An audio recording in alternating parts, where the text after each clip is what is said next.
The U.S. Supreme Court has just given Donald Trump an enormous win when it comes to his immigration crackdown efforts. This one, not about birthright citizenship. That's the thing you keep hearing all about. Instead, this is about something known as temporary protected status. It's something that could affect hundreds of thousands of people. And maybe it hasn't garnered all of the headlines that you've seen over the last couple months, but it's huge and the implications could be significant. So the way the law works is it was a law that's passed in the 1990s. Congress set it up for people who were coming from war-torn countries. Think about the earthquake in Haiti, and so many people came over from that, and the idea was they were supposed to be able to enjoy some measure of protection under the law so that they could live here and work here without having to worry about being deported.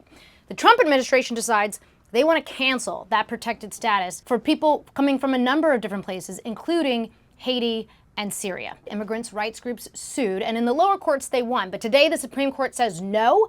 Actually, the Homeland Security Secretary ability to make those types of on-off determinations about who's in and who's out, that is unreviewable by a federal court. So not even getting into whether the designation was right or wrong, federal courts actually do not get to review it under the law. And that's because there's a portion of the federal law that says there is no judicial review. And so the Supreme Court is hanging their hat on that particular portion of the federal statute to say, well, we're not going to even get into this.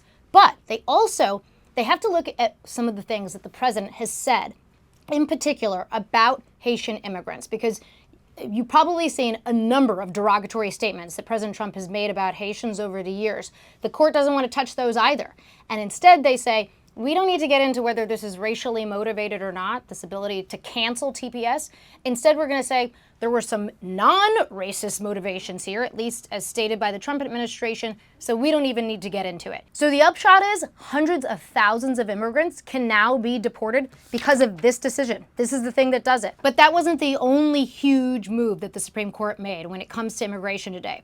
There's been this whole debate about what happens to people who are trying to claim asylum at the U.S. Mexico border. Once they step on U.S. soil, it's clear under the law that they get to make an asylum claim if they satisfy a whole bunch of conditions. But what if they never step on U.S. soil? What if they're still actually on foreign soil? Well, today, in another big decision, the Supreme Court says if they have not yet stepped on U.S. soil, the Trump administration gets to turn them away at the border, meaning they have to go back to their home country, go back to Mexico. Again, a huge double whammy when it comes to the president's immigration efforts. And we're still waiting to see what the Supreme Court does with birthright citizenship.